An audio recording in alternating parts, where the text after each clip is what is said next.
Baik, kita sambung tadi perkara yang ketiga.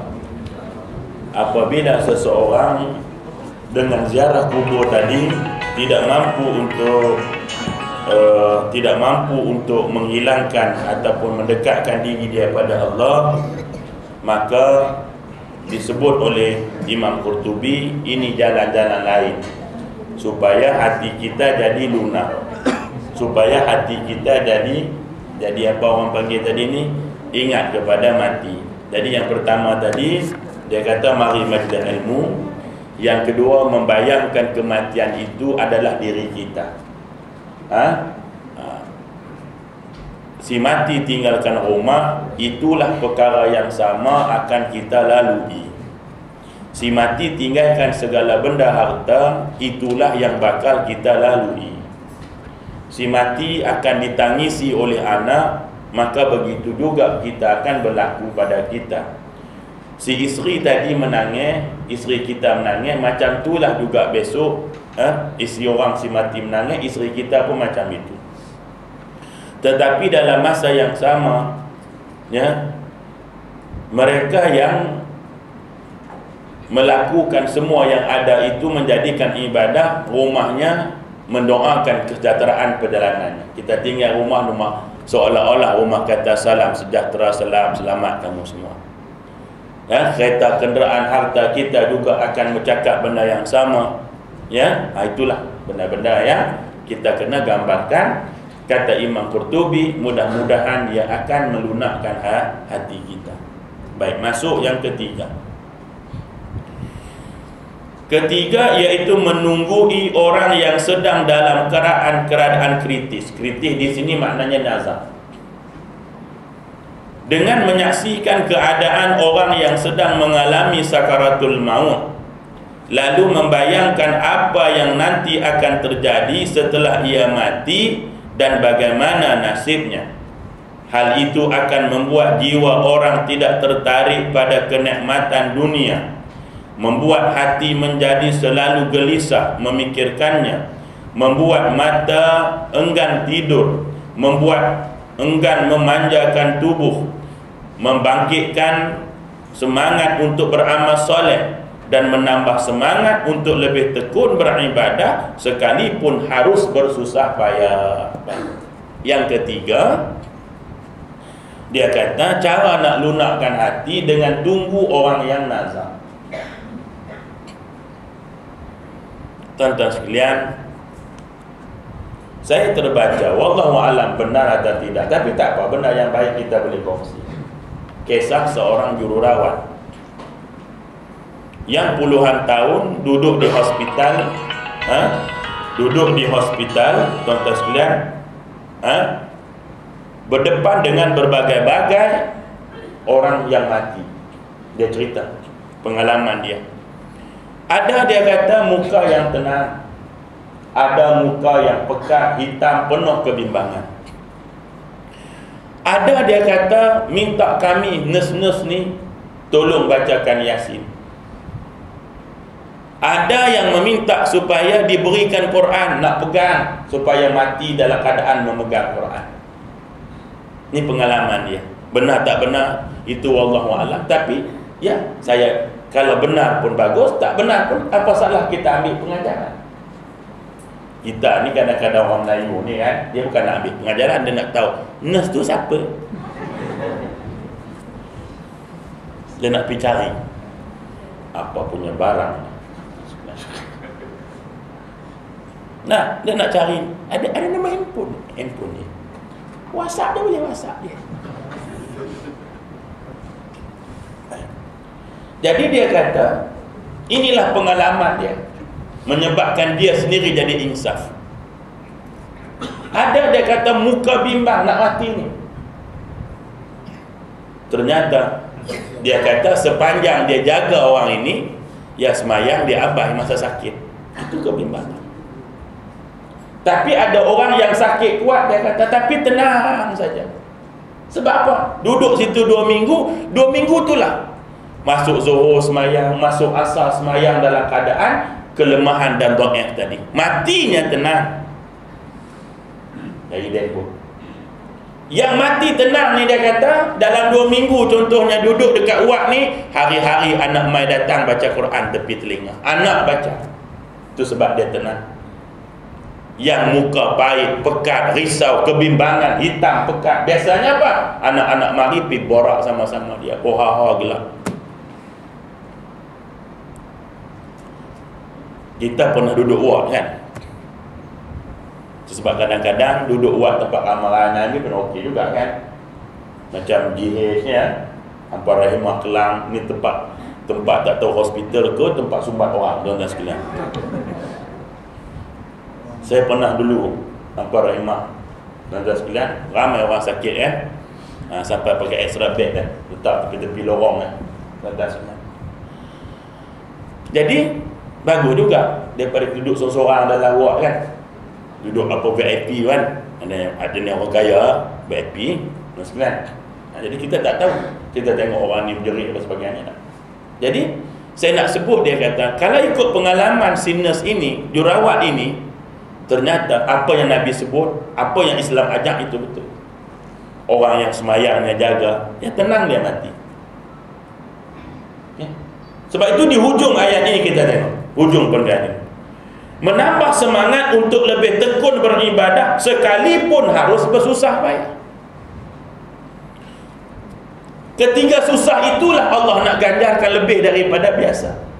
Waktu kita sihat, ya ada pahala. Tapi kalau waktu kita solat dalam keadaan kita sakit, ya mungkin pahalanya berlipat kali ganda. Kenapa? Mengambil kira kesusahan kita. Menunggu suami pulang di awal malam dengan menunggu suami pulang di hujung pagi, ya pahalanya berbeza makcik. Tapi tengoklah laki kita tepi buat apa. Kalau mimpi lihat tak payah tunggulah. Baik daripada tempat-tempat yang baik apa kan, tunggu kita pukul 2 pagi terangguk-rangguk tuan-tuan sekalian depan pintu. Takkan Allah nak biarkan kesungguhan seorang isteri yang besar ini dibiar macam tu saja? Tak ada ganjarannya. Bersusah payah pun tak apa, macam tadi kan cerita Osman tadi. Bersusah payah dia nak rasa nikmat iman. Nak rasa macam orang macam mana orang lain rasa. Dicongkir mata, dipukul, di macam-macam, dia rasa seronok. Sebagaimana cerita Mus'ab Suhaib Ar-Rumi, seorang sahabat lagi laku hijrah, kaya Suhaib Ar-Rumi ni. Pakaian dia sekali pakai buah macam pampers.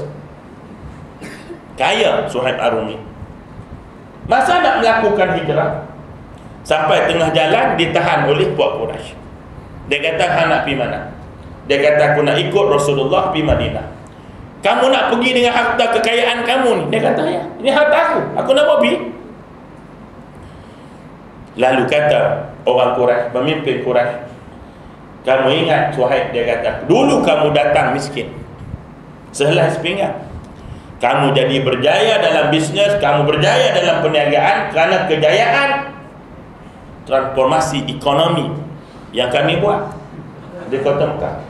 Bukan baru transformasi ini, dulu dah buat. Kan buat. Hari ini senang-senang saja hang nak bawa kereta pergi banyak cantik dia tak? Banyak cantik tu saya tambahlah, dia tak sebut macam tu. Lah macam mana? Kata Suhaib, lah macam mana? Kalau aku tinggal semua kereta ni, hang ganggu dak aku pergi? Dia kata, "Tak, kalau kamu tinggal kereta, kamu boleh pergi."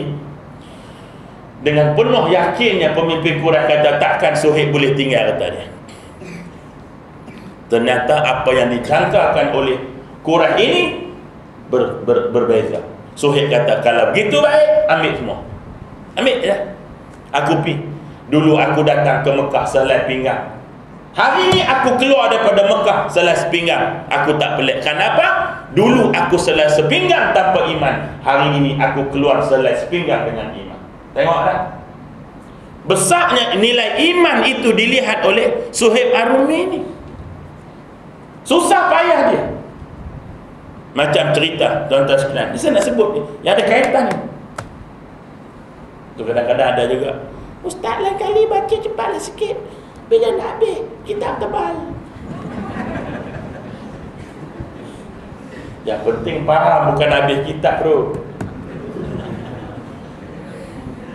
Kalau kitab habis pun kau tak perlu ya, tuan-tuan sekalian. Ya. Sebab itu saya elok-eloknya ya, ibu-ibu yang tak ada kitab ni, bapa-bapa kitab dah, photostat lah. Walaupun saya bukan nak suruh hak cipta terpelihara langgar dah, tapi seronok kalau kita photostat macam tu kan, nipis-nipis 10 line kan. Boleh lah, walaupun salah tu nanti saya tak urus pula akta percetakan apa benda. Jadi saya tidak menyuruh, cuma mencadangkan sajalah. Baik. Jadi tak apalah. Jadi kisahnya berlaku ketika mana habis satu peperangan. Saya pun tak ingat perang apa nama tadi. Perang zaman Nabi lah, Nabi terlibat sekali. Lalu setelah habis peperangan, terkumpullah harta al-ghanimah tadi, harta daripada musuh yang tinggalkan harta perang. Jadi ini lalu Nabi bagikan harta ni pada semua, pada orang Mekah. Orang Madinah seorang pun tak dapat. Bila tak dapat, bunyilah seorang berdua bunyi sampai hati Nabi, bagi semua harta tu pada orang Mekah. Kita tak ada apa, dia kata. Macam-macam lah bunyi. Benda tu sampai telinga Nabi. Kata tu zaman dulu, sampai zaman lah lagi sampai. Apa dia kata kat aku lah, saya aku dengar. Akhir sekali Nabi panggil pemimpin orang Madinah yang nama dia Abu Musa al-Ash'ari. Abu Musa al-Ash'ari ni orang ketua orang Madinah lah. Nak ketua kampung Madinah, nama dia Abu Musa. Dia panggil Abu Musa, dia kata, wahai Abu Musa, ni aku dengar macam bunyi orang duk ngata saya tak adil apa, betul ke? Kamu sebagai pemimpin orang Madinah. Apa kata Abu Musa? Dia kata, ya Rasulullah, aku ni pemimpin mereka. Apa yang mereka kata, itulah yang aku kata. Jujurnya Abu Musa. Kita hari ni dengar macam-macam orang mustaqim cakap, itu depa ustaz, saya tak nampak gitu kan. Begitu. Tapi kejujuran para sahabat radhiyallahu anhum, kata, ya Rasulullah, aku ni pemimpin mereka. Apa yang mereka cakap, itulah yang aku kata. Nabi tak marah, tuan-tuan. Nabi tak marah. Sebab dia faham orang marah tu sebab tak faham. Nah, ini tugas pemimpin. Bila orang bawah marah, dia jangan marah balik. Dia kena terang kenapa dia buat. Marah harga gula naik, jangan marah. Kita kena dengar. Kan bila dia cakap kan kita tak marah kan. Dia kata kita bukan naikkan harga gula, kita cuma mengurangkan subsidi. Kan selesai. Tak marah kita. Tak marah. Marah. Saya tak marah, saya tak marah, saya tak marahnya saya. Baik. Jadi Nabi kata, mai kumpul dia kata ni. Mai orang Madinah, mai kumpul dia.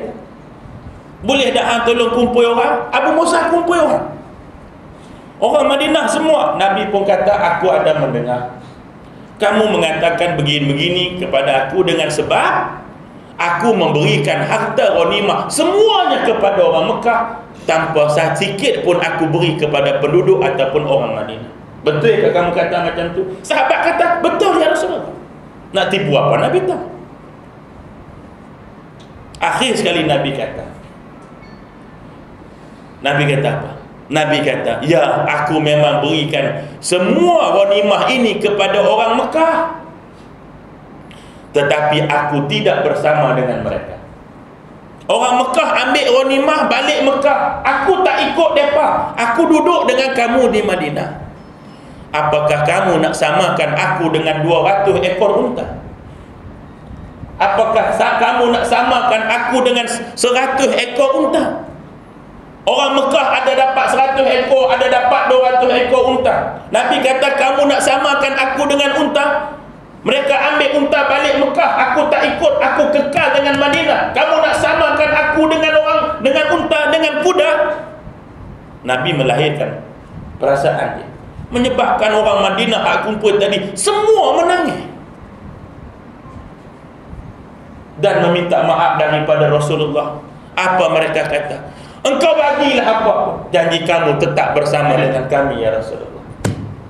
Ternyata tuan-tuan, sampai hari ini orang Madinah beruntung kerana makam Rasulullah berada di Madinah.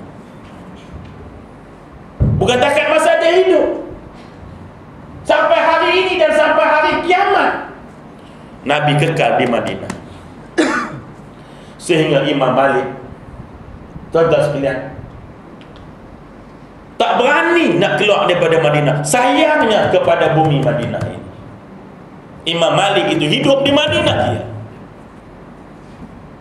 Pergi mana-mana nak balik, pergi mana-mana nak balik. Orang kata, sebab apa cepat terkaduk nak balik ni? Aku merindui bumi, aku merindui Rasulullah. Kita nak balik ke teringat kaya mitik tu. Pergi jarak rumah anak kat Johor, nak balik esok awak nak bunga okek, tak ada orang nak siram.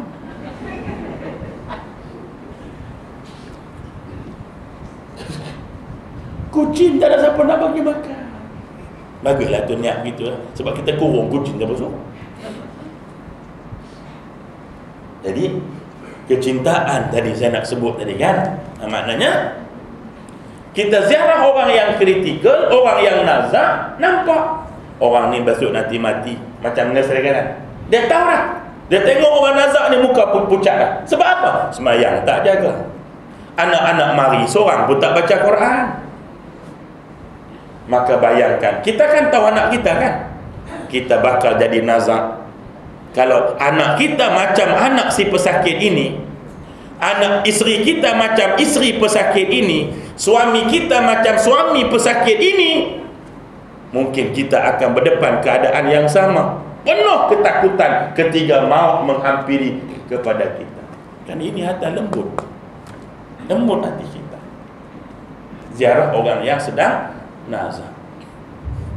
Ataupun kan kita ada pengalaman, saya pun ada pengalaman, ajak orang mengucap, tak boleh nak sebut,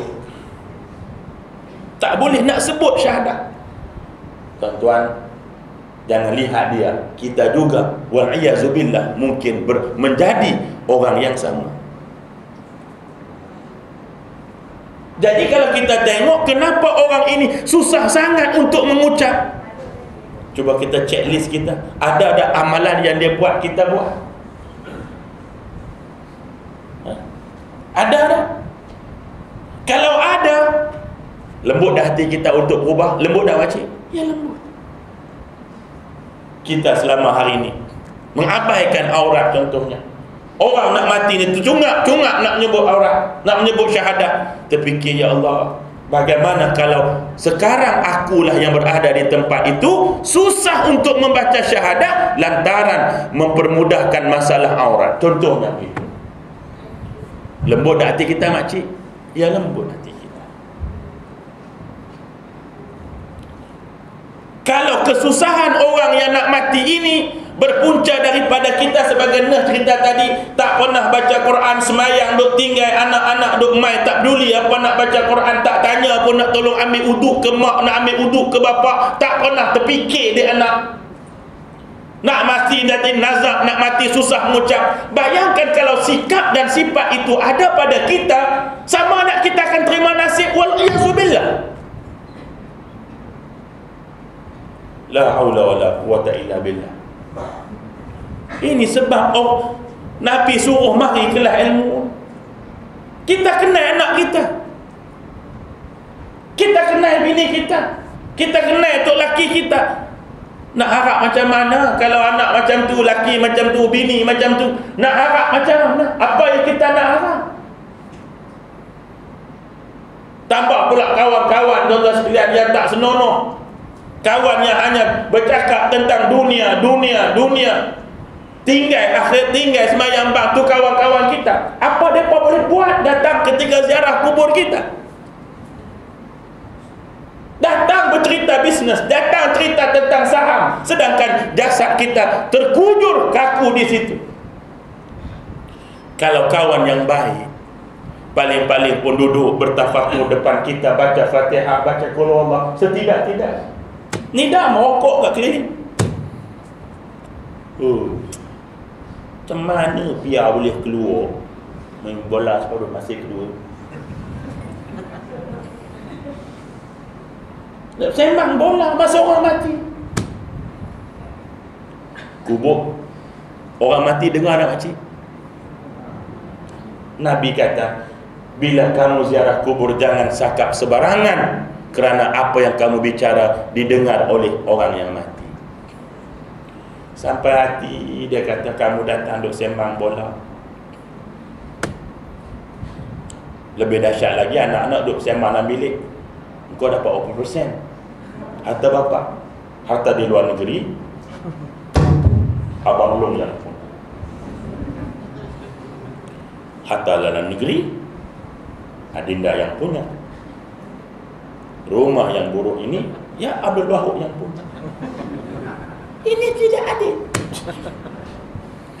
Menangis ini jenazah ini, sedih dia. Kalau kita dengarlah mereka ini boleh bercakap, wahai anakku, aku masih lagi di anjung rumah, kamu telah bercakap tentang hartaku. Baru kita menyesal, inikah balasan kamu pada bapa yang siang malam cari harta untuk kamu?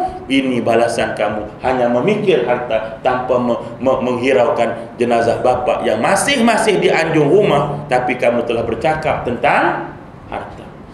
Sedih tak kita? Ya sedih. Kalau ini berlaku pada orang lain, mustahil tak berlaku pada kita? Tak mustahil kalau kita mengulangi kesilapan orang yang mati itu. Nah, ini begitu keadaannya. Ya, baik. Doa banyak-banyak pada Allah Ta'ala. Baik. Dalam kitab Zawaid Al-Zuhdi karya Abdullah bin Ahmad Ibnu Hanbal, halaman yang ke-330, diceritakan bahawa pada suatu hari Al-Hasan Al-Basri, tadi kita cerita sikit tentang hadiah. Kata Hasan Al-Basri menjenguk orang sakit yang sedang mengalami sakaratul maut, nazak lah maknanya. Setelah memperhatikan bagaimana susah payahnya orang itu di saat nyawanya hendak dicabut, ia pulang ke rumah dengan wajah pucat lesi. Nampak? Duk tengok orang tadi punya susah nak mati, balik Hasan Basri dengan muka tak berdarah. Tengok, kan sensitif dia dengan keadaan kan. Terlewat bangun setengah jam menangis tuan-tuan, kita langsung tak bangun, gelap. Elek-elek pukul 8 pagi, Yahoo, tak payah subuh. Sebab apa? Nabi kata terangkat dosa dengan sebab tertidur dan lupa. Kan begitu. Kan begitu keadaannya kan. Nabi kata dosa tu terangkat kalau amalan tu tertinggal dengan sebab terlupa ataupun tertidur. Kita Yahoo, silap, tak subuh. Baik. Bahkan pucat lesi, bukan dengan wajah yang berseri-seri saat ketiga dia mula nak pergi tengok orang tadi. Masa nak pergi kemain muka cerah, balik pucat lesi. Bahkan ketiga dihidangkan makanan, ia menolak dengan alasan sama sekali tak ada selera. Bini dia pergi hantar, apa tu orang pergi hantar, kata makanlah Pak Syekh, dia kata tolak tuan-tuan, tak larat, dia kata tak ada selera. Ketiga ditanya kenapa tak selera, lalu dia mengatakan, demi Allah, aku baru saja melihat sebuah peristiwa kematian. Aku berjanji akan melakukan amal untuk menghadapinya sampai aku bertemu dengan Allah. Dia kata aku tak lalu makan ni sebab tadi tengok satu kematian yang amat susah. Sebab tu aku rasa risau sangat, macam mana kalau aku mati dalam sehari dua ini dalam keadaan aku tidak ada amalan. Inilah yang dirasai oleh Imam Syafi'i ketika dia buat ilah-ilah studi Firdaus tu. Aku tak layak untuk syurga, tapi aku tak ada kekuatan nak neraka. Bukan dia tak nak syurga, bukan nak duduk tengah-tengah. Itulah nilai kita, sebab kita masuk syurga dengan rahmat Allah. Kita kan tahu amalan kita, kan? Tahu kita amalan kita macam tahap mana kan? Semayang kita tak kat mana khusyuknya. Nak kita tahu kan? Maka kalau agak-agak masuk syurga tak kita, berlaku jujurlah tuan-tuan. Berlaku jujur, tak layak kita. Hasan Basri macam ini pun duk rasa tak ada amalan lagi. Dia kata aku akan buat amalan sehingga aku bertemu dengan Allah Subhanahu wa taala. Allahu akbar. Ketiga hal tersebut patut diperhatikan sekaligus dipraktiskan oleh orang-orang yang hatinya keras. Untuk menghilangkan dosa, dia harus meminta pertolongan berupa obat yang cocok dengan penyakitnya, dan yang sekaligus dapat mengatasi fitnah setan yang kerjanya memang ingin menyesatkan manusia.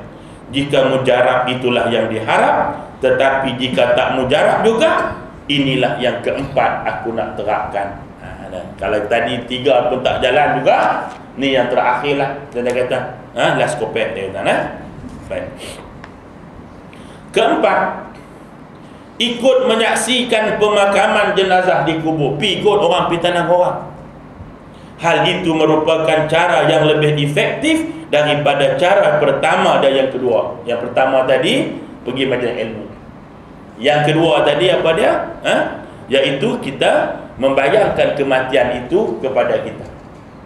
Tapi ikut orang ni terus pergi kubur ni lagi praktikal, dia kata. Ya?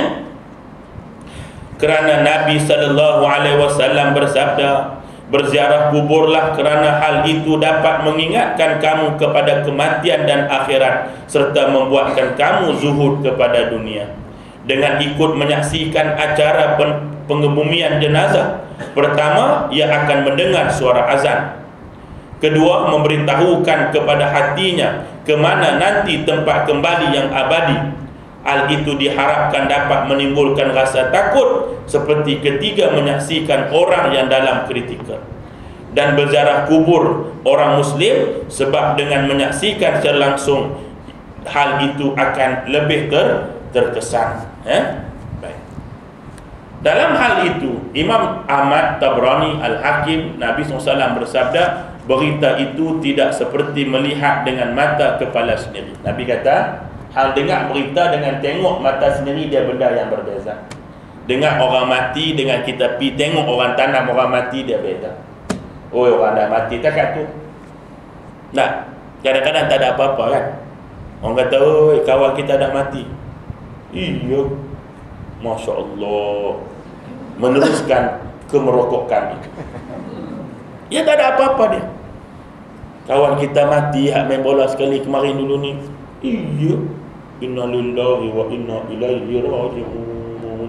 Dia ikut juga tu, nada Ma'arif li sukun tu dah sekalian. Tak ada kesan. Tapi kalau dia pergi ke tengok kubur tuan-tuan sekalian, insya-Allah dia akan paling tidak dia boleh tahan sehingga mayat selesai ke bumi, barulah dia isap rokok. Dia boleh tahan lah. Nah, itu paling tidak betul Nabi kata, mendengar berita tak sama dengan kita melihat sendiri peristiwa itu. Tidak sama. Baik. Tuan-tuan sekalian, seterusnya dari Ibnu Abbas sahaja, hadis ini hanya diriwayatkan oleh Ibnu Abbas sahaja. Harus diakui bahawa seseorang tidak sebarangan tempat bisa menyaksikan orang yang sedang dalam keadaan nazar. Lagi pula terkadang hal itu tidak sesuai dengan keadaan mental orang yang ingin mengobati hatinya setiap saat. Berbeda dengan ziarah kubur yang lebih senang dan hasilnya lebih efektif. Dia kata kalau ziarah orang sedang nazar, belum tentu hang boleh terima, dia kata. Tengok takut macam-macam, tapi dengan ziarah kubur, dia kata hang akan dapat lebih efektif, dia kata. Sebab tengok sendiri kubur, betul lah bagian disebut, jangan kamu tertipu dengan tenangnya di atas permukaan bumi ataupun kubur, kerana di dalamnya berbeza-beza. Kan tenang dia kubur tengok kan? Tenang aja tu kubur. Tapi jangan tertipu dengan tenangnya apa yang kamu lihat di atasnya, kerana di bawahnya itu berbeza-beza. Ada yang mendapat nikmat, ada yang diazab, dikepit dihimpit badannya dengan bumi, dipukul dengan cemeti oleh muka nakir, kuburnya dihiasi, dipenuhi dengan api, dengan kala jengking, dengan ular dan sebagainya. Ianya tak dapat kita lihat di atas permukaan itu. Itu dia kata. Oleh kerana itu, bagi orang yang ziarah kubur, dia harus memperhatikan adab-adabnya. Antara lain yang paling utama ialah niat bersungguh-sungguh, bukan sekadar berkeliling kubur sahaja, kerana hal itu adalah kelakuan binatang. Dia kata bila benda yang kita nak elok, kenalah duduk ambil elok kan. Nah, sebab itu semua ada adab. Nak belajar ada adab kan. Bila kita penuhi adab tu barulah ilmu tu dapat. Macam tu juga nak ziarah kubur. Bila kita ziarah kubur ada adab. Dengan adab tu barulah kamu akan dapat pengajaran. Sebab tu kata Imam Ghazali, Imam Nawawi, minta maaf makcik ya, Imam Nawawi, dia kata baca, ibu-ibu cari buku beradab, adab-adab dengan Quran. Nipisnya buku ni. Saya rasa dalam RM3 saja. RM3. Nasi biryani mahal lagi. Jadi buku itu dia tulis adab-adab dengan Al-Quran, susunan Al-Imam An-Nawawi rahimahullah ta'ala. Dia cerita adab Quran. Nipis tapi kita baca tersentuh. Dia kata antara isi kandungannya, Quran ini kitab hidayah, betul kan? Zalikal kitab, zalikal kitab la raiba fi hudal lil muttaqin. Kan? Inilah kitab yang tak ada keraguan, hidayah kepada orang yang beriman, orang bertakwa. Baik. Quran ini kitab hidayah. Maka untuk mendapat hidayah daripada Quran mesti ada adab. Macam kita nak minta kerja, masuk pejabat orang, ada peraturan tak? Peraturan itu melayakkan kita dapat. Tapi kalau masuk ngebok parang, samurai, mana ini punya pengurus? Saya datang untuk menduga. Dapat tak kerja tu? Ya tak dapat. Silap-silap masuk penjara. Walaupun kerja itu elok tapi masuk cara tak betul, ya dihalau. Macam tu juga dengan Quran. Sebab itu ibu-ibu walaupun tak salah baca Quran dedah aurat. Ibu-ibu kan baca Quran kat rumah kan. Sekarang ni okeylah musim sejuk ya. Ya musim-musim panas kan pakai belengging aja tu. Orang Johor kata belengging kan begini. Belengging ya. Belengging tu apa je bu ya? Ya kembar kan. Saya pun baru tahu. Sebab bini saya orang Johor kan. Dulu tak tahu belengging. Dia kan bahasa tu lain sikit. Nah macam saya cerita dengan ibu lah. Mula-mula kahwin kan bini saya kata, bang tinggi air. Dia minta tolong tinggi air. Orang Perak nenggit ni kan berak atas batang kayu tu. Dia lain masalah komunikasi. Jadi ya memang sambil berkembang ya boleh baca Quran bu, tapi ada adab dah, adab tak ada. Adab tak ada. Tak ada adab dengan Quran. Maka pakailah tutup aurat. Paling-paling tidak pakai telekung ya bukan? Nak kembang-kembanglah pakai telekung. Silakan.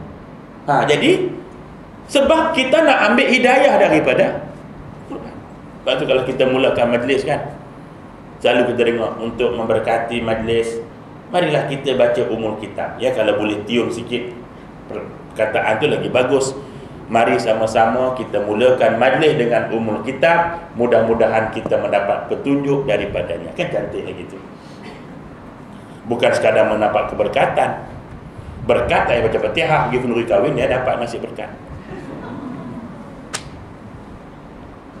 Tukar sikit tune kan, daripada untuk memberkati majlis baca kitab. Tak salah. Cuma kalau kita tukar sikit ayatnya, baca Fatihah, mari kita baca umul kitab, mudah-mudahan kita mendapat petunjuk daripadanya. Jadi bila baca Quran dengan niat petunjuk, ya insya-Allah dapat petunjuk daripada Quran tadi. Kalau niat kita nak dapat berkat, ya dapat berkat saja. Kan innamal a'malu, ayatnya semua hafal. Ujunglah awak tak. Jadi tu.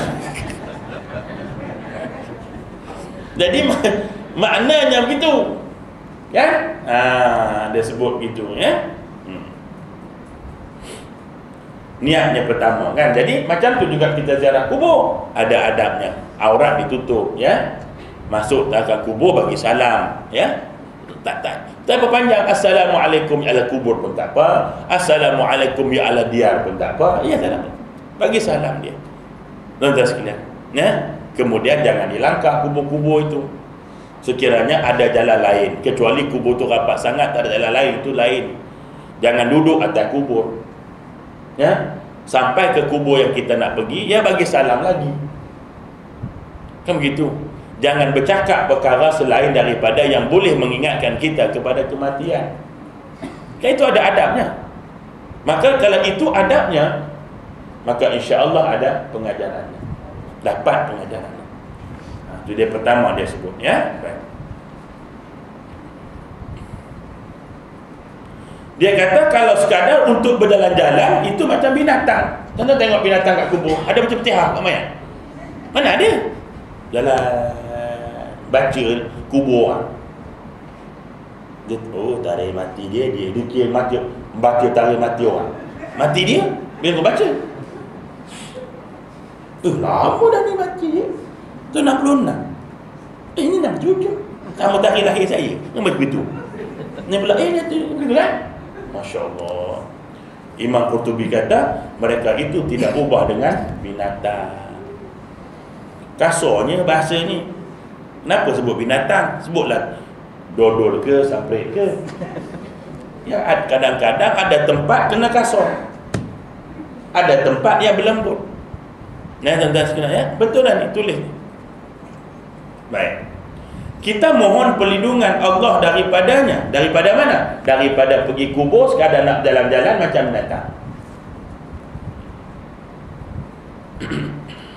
Tujuan berziarah kubur ialah mencari redha Allah, memperbaiki hati yang rosak, memberi manfaat kepada si mayat dengan membacakan ayat Quran seperti yang insya-Allah akan kita terangkan dalam perbicaraan yang lain. Kita pergi ziarah kubur tu nak ambil pengajaran, bagi manfaat kepada si mati juga. Bila kita ziarah bagi salam, itu kan doa untuk si mati kan, itu manfaat. Tiba-tiba kita tak buat benda macam tu, maka tak eloklah, dia kata. Dilarang berjalan-jalan di kubur atau duduk di atasnya. Berjalan, tuan-tuan sekalian. Tak ambil pengajaran, jalan.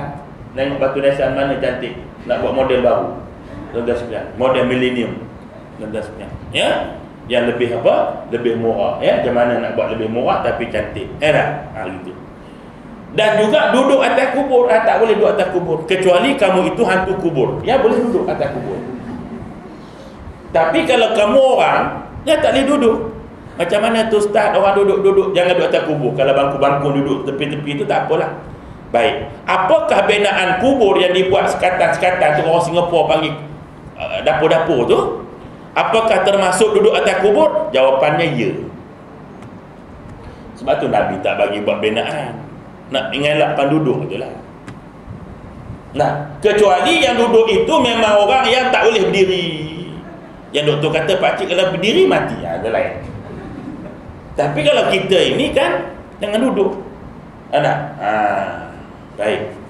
Ini peraturan ni tuan-tuan. Kalaupun kita tak boleh nak ajak orang, kalau kita tak buat pun dah cukup baik dah. Faham tak maksud saya? Kita tak boleh nak tegur orang, tak mampu, tak ada kekuatan nak tegur orang. Kalau kita tak buat pun sudah cukup baik. So cukup baik. Ya, tuan-tuan sekalian. Walaupun kita nak tegur orang, tak ada kemampuan dia. Begitulah hendaknya masuk. Harus di sini maknanya sunat. Harus di sini maksudnya sunat. Mengucapkan salam terlebih dahulu, kemudian mengucapkan salam sejahtera bagi kamu semua para penghuni komplek. Komplek tuan-tuan. Ya.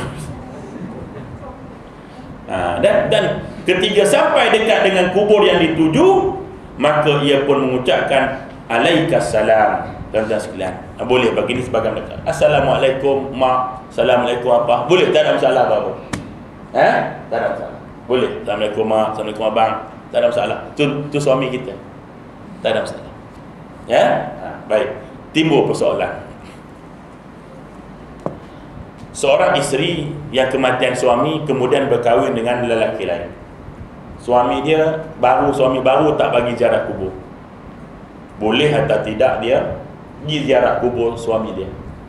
Maka jawapannya tak boleh. Kalau dia pergi nyorok-nyorok, hukum dia berdosa. Dosa. Ya, sebab apa?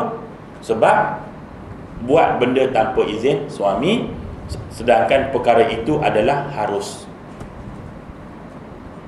Lain mengaji ilmu ni lain. Tu ziarah kubur tak ada. Kalau sekadar nak jerkah Fatihah tak pergi kubur. Di rumah boleh. Ya, sambil-sambil buat samprit pun boleh. Jadi tak boleh pergi. Kalau suami baru tak bagi pergi, sudah jangan pergi. Tuan-tuan sekalian, ya, tak boleh pergi. Sebab dia suami tak izin. Tak payahlah kau jaga lagi, kau dah mati, nak aku tercokoh, kau jaga lah dulu. Gitu. Allah Akbar. Kalau suami bagi pergi, ya alam masalah lah. Laki kita, kau tak pergi ziarah kubur laki kau ke? Tak, bang, abang tak bagi, tak apa, tak pergi lah. Kau nak duduk situ pun, duduk lah. Dia gitu, ya. Allah Akbar. Diriwayatkan oleh Al-Imam At-Tirmizi dalam kitabnya Jami' At-Tirmizi bahawa sesungguhnya ada seorang laki-laki datang menemui Nabi SAW dan berkata alaikassalam. Orang kata alaikassalam. Dari sudut bahasa Melayunya betul. Ke atas engkau sejahtera. Alaikassalam. Orang tu datang jumpa Nabi, alaikassalam ya Rasulullah. Orang datang. Maka mendengar itu Nabi menegurnya, jangan mengucapkan salam seperti itu, kerana hal itu adalah hormat salam kepada orang yang mati. Jadi kalau ada orang ucap salam kita macam tu kan, kita bedal terus dia. Alaikassalam ustaz. Kau ingat kau mampus? Ada dia kan? Jadi cumanya dalam bab salam telanjur sebut dah kan. Allah suruh kita buat ihsan. Iman, Islam dan ihsan. Ihsan ni apa? Ihsan ni ialah benda yang melebihi dari sepatutnya. Itu ihsan. Nabi suruh kita buat ihsan. Contohnya wabil walidaini ihsana. Pada kedua bapa kamu hendaklah kamu berihsan dengan dia.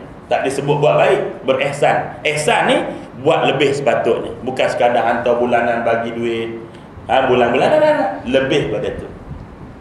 Itu ihsan. Dan saya dah kirim dia ustaz bulan-bulan kat dia. Dah. Itu bukan. Itu hanya berbuat baik, bukan berbuat ihsan. Allah suruh buat ihsan. Yang ini melebihi daripada kebiasaan. Itu ihsan. Jadi sebab itu bila Nabi ajar kita, bila orang bagi assalamualaikum, kita akan jawab Waalaikumsalam warahmatullah. Lebih daripada yang diucap. Itu nama ihsan. Ya, jadi begitu. Termasuklah adab berziarah kubur, iaitu dengan mengucapkan salam dengan posisi menghadap. Menghadap apa? Menghadap si mayat. Maknanya membelakangkan kiblat lah. Faham? Okey, kiblat kat sini. Kiblat kan? Mayat ditanam menghadap kiblat kan? Maka kita duduk ginilah, duduk macam kita sekarang, macam saya ni. Kepada orang yang kubur. Jadi assalamualaikum ma abah apa sebagainya ya, dalam keadaan membelakangkan kiblat ya. Sebab ialah saya logiknya ya, kita bila tengok Allah ajar kita nak berdepan dengan mayat pun Nabi suruh menghadap muka. Ni kan pula nak cakap dengan orang hidup kata. Sebab itu Nabi dia punya perangai dia, bila Nabi dipanggil, Nabi akan memusingkan seluruh tubuh dia. Padahal duduk hantar muka pun tak apa dah kan? Start. Boleh. Ya kan begitu. Tapi dah Nabi ajak kita pusing habis muka. Kalau dengan orang lain pun begitu, lebih-lebih lagi dengan kedua mak bapak kita. Jangan main toleh-toleh belakang kan? Abang Long, Kak Long, dengan orang lain pun Nabi kata pusing belakang ni dengan mak pak kita. Ni kan pula dengan suami kita. Nah, suami panggil Mina. Ya bang, apa?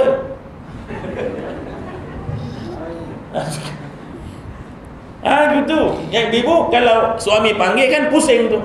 Pusing terus. Hukumnya begitu Nabi ajar. Takkan kami saja ustaz oi. Kami panggil laki kami, dia mau buat macam mana pula? Macam tu jugalah kita. Macam mana kamu suka orang buat kat hampa, macam itulah hampa kena buat kat orang. Kan? Kalau kita marah bini kita main kalih kok tengkok saja, maka kita pun tak boleh kalih tengkok saja kan? Pusing pergi badan-badan tuan-tuan sekalian. Berguling lagi bagus duduk tuan-tuan sekalian. Begitu. Jadi kita ambil pengajaran. Nampaknya sikat saja kan? Nampak Nabi kata mengadap muka kepada si mati. Itu orang mati.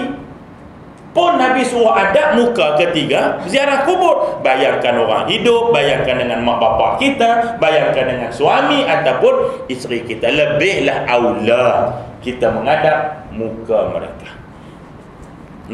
Itu dia, Masya Allah.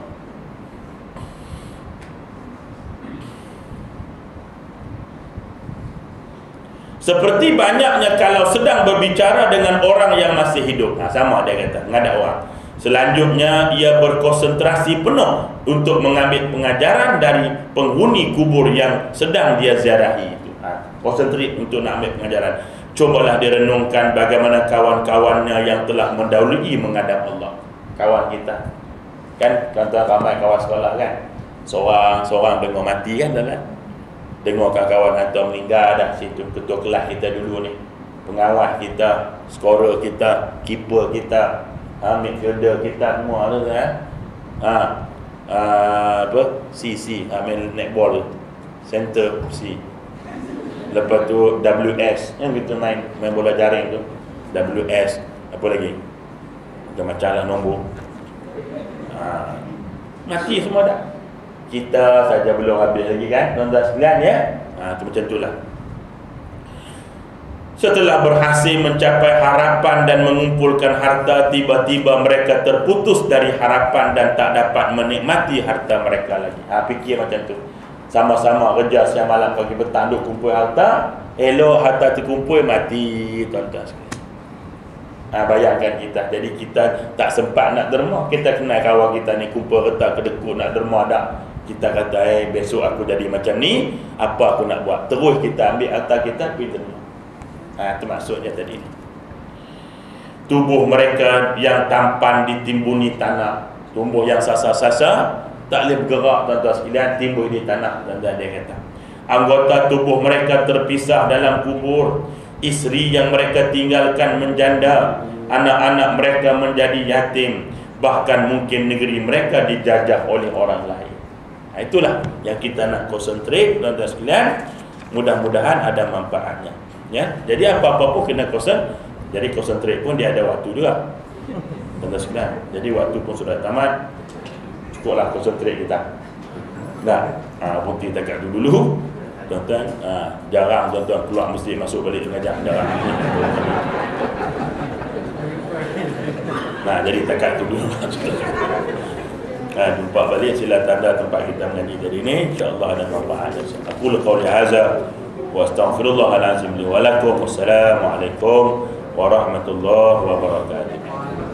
Subhanakallahumma bihamdik, nasyhadu an la ilaha illa anta, astaghfiruka wa atubu ilaik. Wal 'asri innal insana lafi khusr illa alladziina aamanu wa 'amilus shalihaati wa tawassaw bil haqq wa tawassaw bis sabr. Wallahu ta'ala a'lam wa ila liqa.